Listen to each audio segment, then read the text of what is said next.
everybody, welcome back. Thanks for being here. We are talking about Proverbs 22, verses 1 through 15. For those that are following on YouTube, I apologize if I did not get the video up from yesterday yet. Apparently Facebook decided to change its plan or system or something, and I've not yet been able to find a way to get it downloaded and uploaded over to YouTube, so we'll try something a little bit different today. See how it goes, and hopefully I'll be able to get it up and get it posted in both places. But we'll head on and see what we figure out. So 22 verse 1, a good name is to be chosen rather than great riches, and favor is better than silver or gold. So we've talked about in the recent past about your legacy and how important that is. This is a reiteration of that a good name and being known as a good, honest person is greater than having riches or silver or gold. And this even goes further, is to say favor, being liked amongst your friends or coworkers or whatever, that is better than silver or gold. But you think about it logically, that if you're known as a good, honest person, being able to find work will be easier. And it's less of a struggle. So a quick gain is not going to benefit you nearly as much as being known as a good and honest person. Verse 2: the rich and poor meet together. The Lord is the maker of them all. So some of the other translations make this a little bit more clear. The rich and poor have this in common. The rich and poor share this common bond. But the Lord is maker of all of us, and that no one is subpar because of their financial status. We all have the same the same Creator, and the same Savior that loves us so much that that He sent His Son to die for us. Verse 3: the prudent sees danger and hides himself, but the simple go on and suffer for it. So the prudent is able to see danger ahead and make steps to avoid it, but the simple go on and pay the price and have to deal with the consequences of going on anyway. Verse 4: the reward for humility and fear of the Lord is riches and honor and life.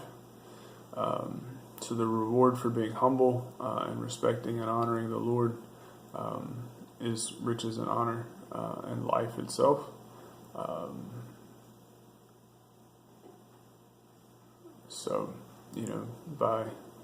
we've talked about the dangers of pride. So by keeping ourselves humble, and just fearing and respecting the Lord for who He is and what He is, that will lead to good things in our life.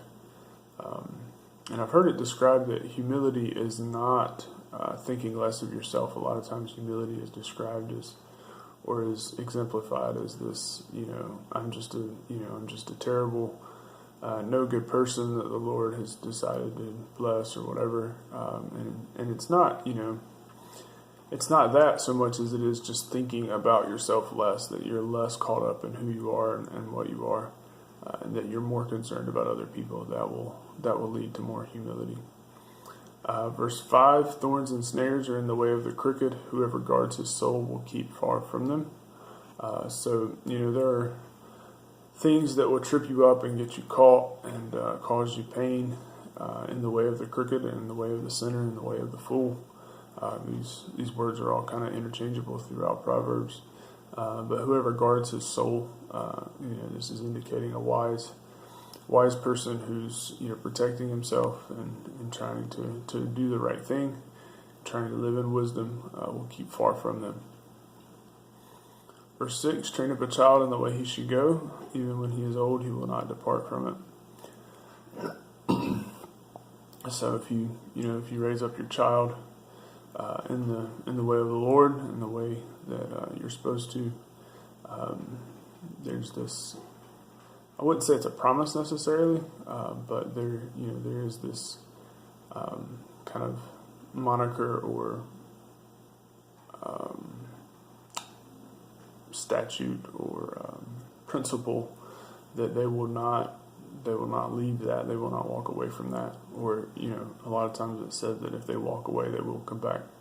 But I don't know this is a name it, claim it thing where, if you raise a child in the way of the Lord, they'll never have a rebellious streak or they'll never have a rebellious time in their life. None of us are perfect, and being able to train up a child is not an easy task. And so if you're in a situation where you have a child in a state or has gone through a rebellion or is currently away from the way that you train them up, I wouldn't take this as a dig on you that you made some kind of mistake. I think we all do the best we can and leave the rest of it to God and let Him figure it out. Verse 7, the rich rules over the poor, and the borrower is slave to the lender. So the last few times we've talked about this debt and borrowing thing, it's always been in relation to a cosign situation or trusting someone you don't know.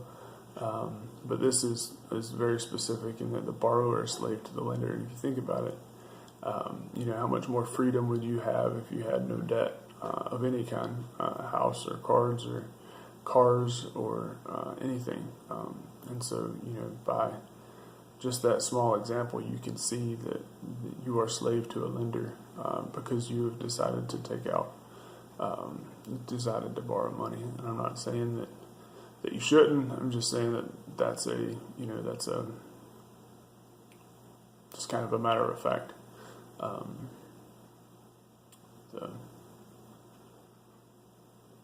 All right, verse 8, whoever sows injustice will reap calamity, and the rod of his fury will fail. So if you sow injustice, so if you put in injustice, if you put in dishonesty, if you put in injustice, I don't know, you will reap calamity. You will get back destruction and death in your life, and the rod of his fury will fail. So no amount of anger is going to fix the situation. If you sow unjustly, if you sow injustice, you will reap destruction. Verse 9, whoever has a bountiful eye will be blessed, for he shares his bread with the poor. So I looked up some other versions on this. See if I can pull that one up. So some of them, the NASB says he who is generous. Another one says he who has a generous eye. Generous seems to be a common theme.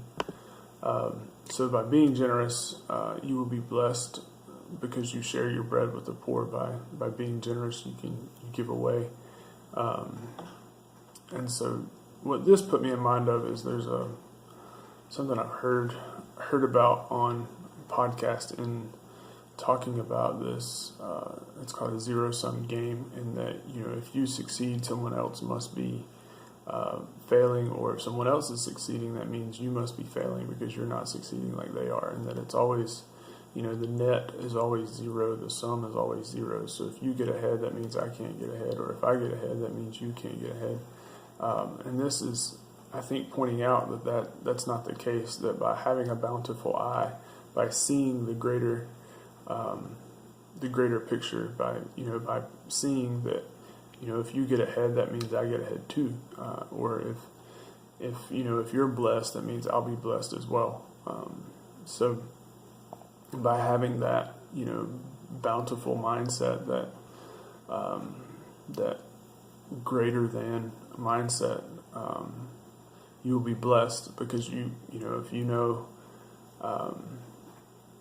if you know that more is coming, it's easier to give some of this away, if that makes any sense. So if you know that God's going to bless you, for instance, if you had some large check coming in the mail tomorrow and you knew it was going to be there and you could count on it, you would be a lot more generous today, or you could be a lot more generous today because you know that blessing is coming, that windfall is coming.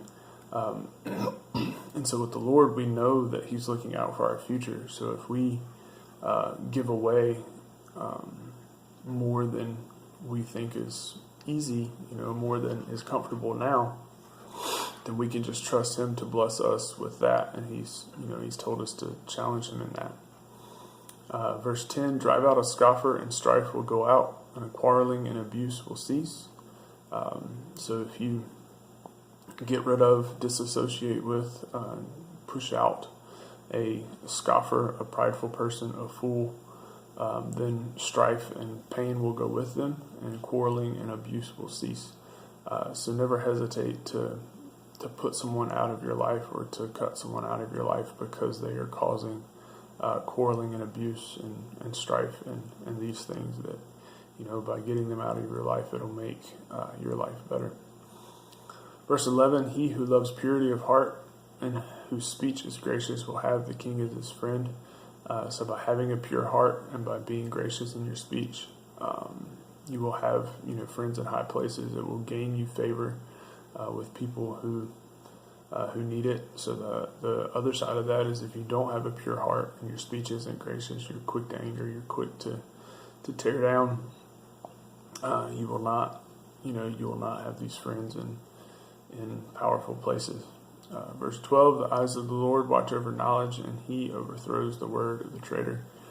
So again, the Lord is watching out over us, and he's watching over and protecting this knowledge, and he overthrows the words of the traitor. He'll make sure that the lie is found out. He'll make sure that the dishonest words are uncovered, that the conniving words are found out.